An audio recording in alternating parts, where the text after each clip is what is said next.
I'm joined today by Alex Grellier, who's CEO of Drooms. Alex, thanks very much for joining us. It would be good to get your sense of where we are here in terms of the market. I know you've done some research as well in terms of the trends. So I guess, what are you seeing at the moment? We did a research by the end of last year, which is interesting, is that the duration of the deals have been increasingly taking more time.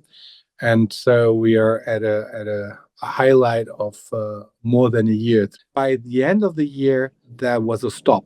So it's like we are now at 360 something, 68 days in average. So first people were talking about that could be a turning point. This could be light at the end of the tunnel. What we have seen since is that we had more activity, we had more deals which were in preparation, which were trying to get over the line, but this hasn't materialized yet. So there was a little bit more the first quarter, 2026, but the duration hasn't really gone down yet.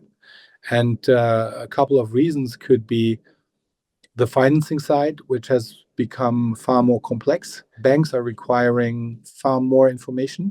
So I see it as well with regards to the volume that we have in the data room that we are hosting, where we see increasingly more need of documentation, deeper documentation. The volumes globally become bigger, but it has been more dedicated information which have been required. What we hear from customers is that they get through multiple request rounds with regards to more information, so that globally deals are taking much longer. So what I hear from the market is that the bid-ask gap is not yet closed. You're also looking, obviously, from a tech perspective, keeping up to date on those kinds of things. How are you seeing aspects like digital sovereignty, AI, those kinds of elements, and how they're going to be influencing, I guess, what you're doing, but also what we'll see in the market here in Europe? Digital sovereignty has become a major topic. So as you see more and more software using AI, the AI per se is very good. It's very helpful. It helps you to really streamline your processes, get faster, get better and faster results. Not always better, but most of the times. But the question that you're asking yourself is, where is my data going? And for us, it's even worse, because we have to ask ourselves, where is the data of our customers going? What kind of data do we have on our platform?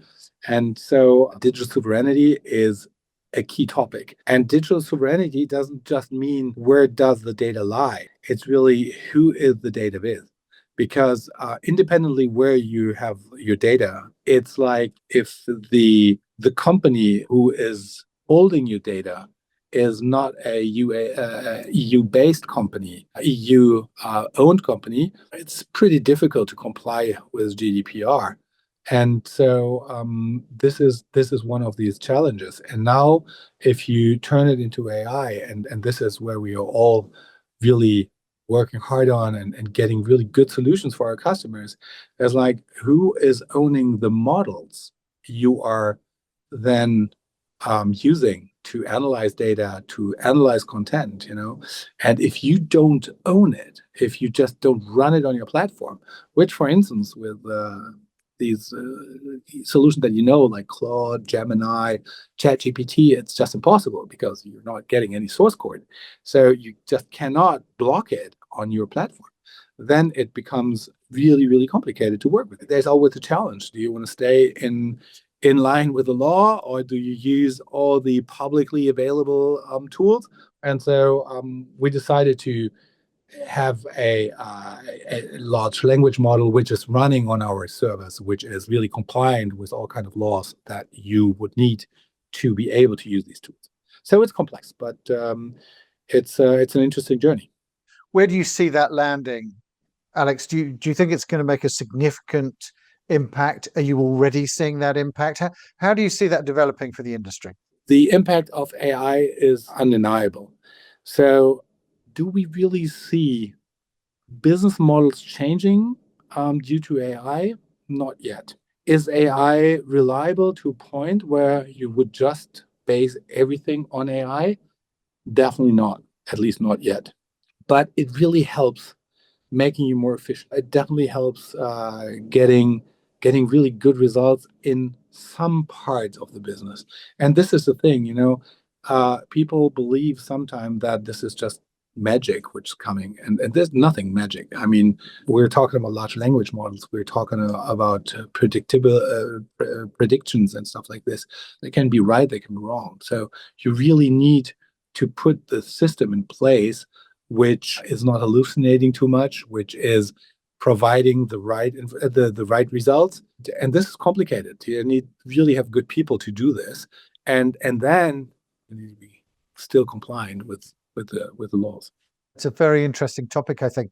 And just in terms of, I guess, what you're seeing coming through the data rooms, you mentioned there that there've been a pickup in terms of some of the transactions that you were seeing. Are you still seeing that? Are you seeing a sort of, a more positive trend in terms of the market at the moment? That's a very difficult question. Actually, I would have said yes like a couple of weeks ago.